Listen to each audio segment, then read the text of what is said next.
Kaleshwaram commission కాదు, ఇది Congress machine, Congress commission. వాళ్ళు ఏం చెప్తే అదే రాశారు. ఇది పూర్తిగా సత్య దూరం. దీన్ని మేము తీవ్రంగా ఖండిస్తాం. కేసీఆర్ గారు తెలంగాణ ప్రజల, రైతు బిడ్డల భావి భవిష్యత్తు కొరకు ఒక ప్రాజెక్ట్ కట్టి తెలంగాణను సస్యశ్యామలం చెయ్యాలి. తెలంగాణ బిడ్డలు, రైతు బిడ్డలు పచ్చగా ఉండాలి, వారి పిల్లలు మంచిగా అభివృద్ధిలోకి రావాలి. రైతులు బాగుపడాలంటే సాగునీరే ముఖ్యం. నీరు లేకపోతే ఏమి చేయలేరు.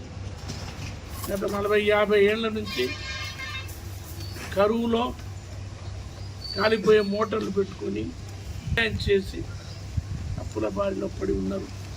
కాబట్టి ప్రాజెక్టే దీనికి పరిష్కారం అని ఆయన ఎంతో ముందు చూపుతారు. కంటే అదేదో పనికిరాని ప్రాజెక్ట్ అని దానికి రేవంత్ రెడ్డి గారు ఇవాళ పూర్తిగా అబాస్ పాకేయడానికి ప్రయత్నం చేస్తున్నారు. సో కార్యకర్తలందరికీ నేను విజ్ఞప్తి చేస్తున్నాను, మనందరం దీనికి తప్పనిసరిగా ప్రజల్లో తీసుకెళ్తున్నాం. ఇదే కాదు, రేవంత్ రెడ్డి, నేను నీకు అడుగుతున్నా, నువ్వు నాకంటే చాలా జూనియర్, నువ్వు ముఖ్యమంత్రి అయి ఉండొచ్చు. నీకు చిత్తశుద్ధి ఉంటే నిజంగా నువ్వు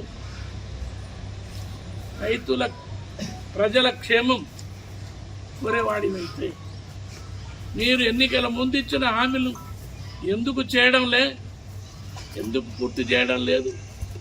రైతులకు రుణమాఫీ, అప్పు తీసుకున్న వాళ్ళందరికీ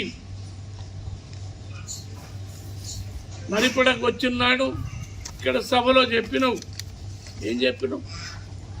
పోండి, ఇలా 27 నవంబరు 9వ తారీఖు డిసెంబర్ ఆగితే ఆశాభంగం అవుతుంది.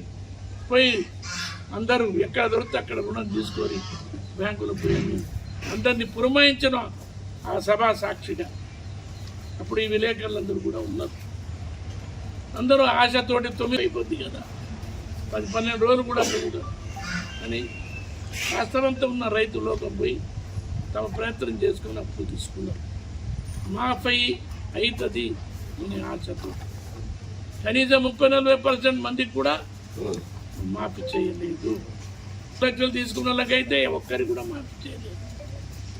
వివిధ కారణాలు చెప్పి ఇంకా 50-60% మందికి మాఫీ చేయలేదు. ఎందుకు చేయవు? నీ నాలిక తాటి మట్ట నాలిక. ఇది నోరా లేకపోతే పైపా ఏంటి? నువ్వు చెప్పిందే కదా బహిరంగ సభలో, నేనే ముఖ్యమంత్రి అవుతున్నా, 9వ తారీఖు ప్రమాణ స్వీకారం చేస్తా, రాగానే మొదటి సంతకం రైతు రుణమాఫీ అన్నావు. మహిళా లోకానికి ఏమన్నావు? వచ్చి రావడంతో 100 రోజుల లోపల ప్రతి మహిళకు 2500 ఇస్తానన్నావు. 20 నెలలకు కావస్తుంది, ఇంకెప్పుడు ఇస్తావు? ఆడబిడ్డలకు, చదువుకునే అమ్మాయిలకు కరెంట్ స్కూటీలు ఇస్తున్నావు. స్కూటీలు కాదు కదా, సైకిల్ అయినా ఇచ్చినవా? ఎప్పుడు ఇస్తావు? వృద్ధులకు, వికలాంగులు, వితంతువులకు 2000 పెన్షన్ కాదు, నేను రాగానే 4000 100 రోజుల లోపల ఇస్తానన్నావు. ఇప్పటికీ 560 రోజులు దాటినాయి, ఇంకెప్పుడు ఇస్తావు? వికలాంగులు పాపం కనీసం నడవలేరు, కనీసం చూపు లేని వాళ్ళు, చేతులు లేని వాళ్ళకి కేసీఆర్ 4000 ఇస్తున్నాడు, నేను వస్తే 6000 ఇస్తున్నావు. ఇంకెప్పుడు ఇస్తావు? ఇది నీకు బాధ్యత లేదా? ప్రైవేట్ పాలిటిక్స్ చేస్తున్నావు. ఏదో ఇష్యూ తీసుకొచ్చి ముందు పెట్టి ప్రజల యొక్క దృష్టిని మరలుస్తున్నావు. 3 నెలల నుంచి, మార్చి నెల నుంచి ఇదిగో అదిగో 42% బీసీలకు రిజర్వేషన్ అన్నావు. ఎడిపోయింది? కొన్ని రోజులు మేము అసెంబ్లీలో తీర్మానం చేసినాం, కేంద్రాన్ని పంపిన అన్నాం. అక్కడ మా నాయకుడు రాహుల్ గాంధీ ఉన్నాడు, ఆయన చెప్పి పార్లమెంట్లో మాట్లాడించి కేంద్ర పార్లమెంట్ సమావేశాలు మార్చిలో అయినా ఇంకా గుర్తులేదా నీకు? ఇంకెప్పుడు 42%. ఈ మధ్యన క్యాబినెట్ మీటింగ్ పెట్టి ఆర్డినెన్స్ జారీ చేస్తున్నాను. ఆర్డినెన్స్ జారీ చేసినావు, గవర్నర్ పంపినట్టు కాగితం తిరిగి రాలే. ఢిల్లీలో పోయి ధర్నా అంటున్నావు, అది అంటున్నావు. ఇస్తావా? ఇయ్యవా? బీజలు ఎందుకు మభ్య పెడుతున్నావు?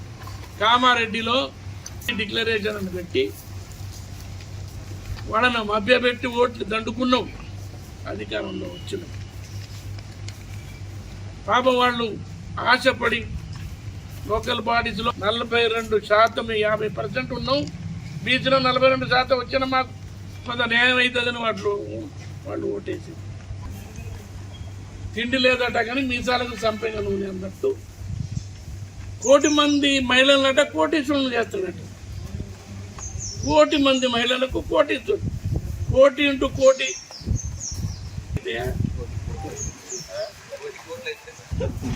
2500 ఇవ్వడానికే నీకు దిక్కు లేదు, గతి లేదు. 1 కోటి మంది మహిళను కోటీశ్వరులు చేస్తారంట.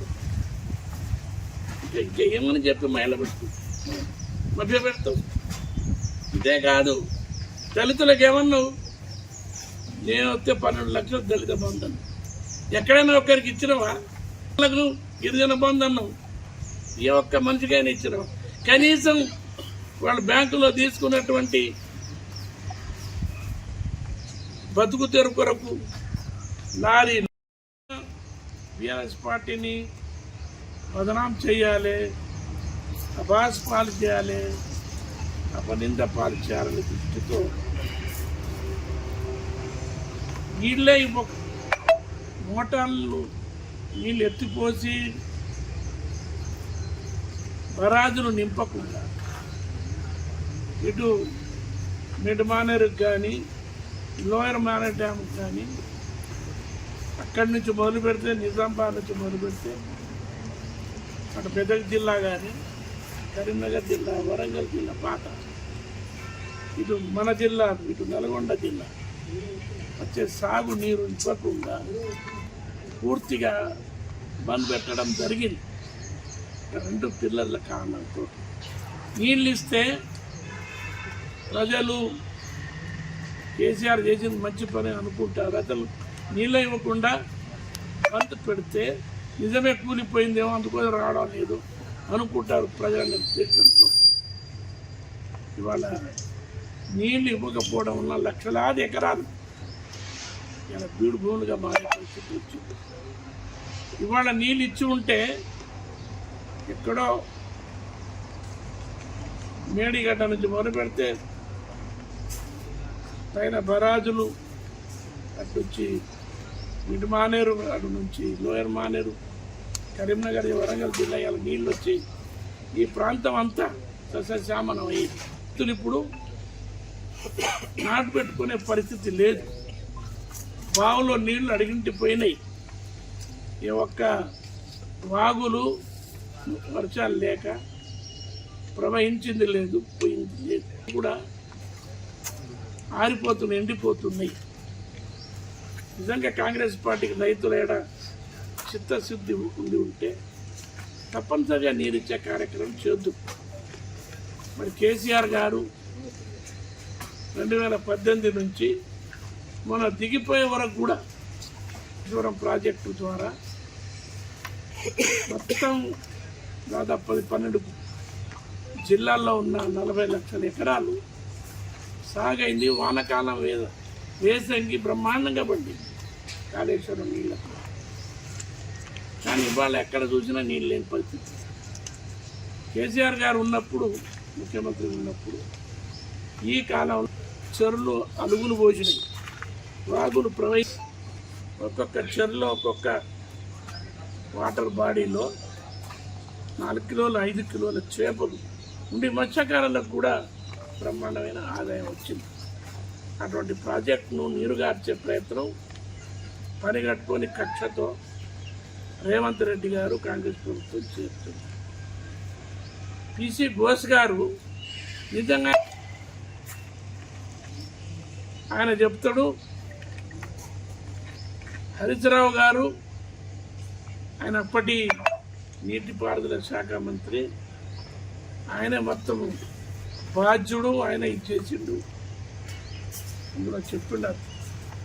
అదేవిధంగా అప్పటి ఆర్థిక మంత్రిని ఆయన ఒక కుట్రదారు, ఆయన పర్యవేక్షణ ఎందుకు చేసిండు? ఒక ముఖ్యమంత్రి ఒక ప్రాజెక్ట్ కట్టినప్పుడు పర్యవేక్షణ చేయడా? ఒక నీటిపారుదల శాఖ మంత్రి పనులెట్లా జరుగుతున్నాయో అని పురమాయించడా? తప్పనే విధంగా మీరు అక్కడనే ఎందుకు కట్టిరు ప్రాజెక్టు, తుమ్మిడి కట్టిలో ఎందుకు కట్టలేదు అంటాడు ఆయనకు అవసరం ఉన్నటువంటి విషయం. ప్రాజెక్ట్ ఎక్కడ కడితే ఆయన పని కాదు,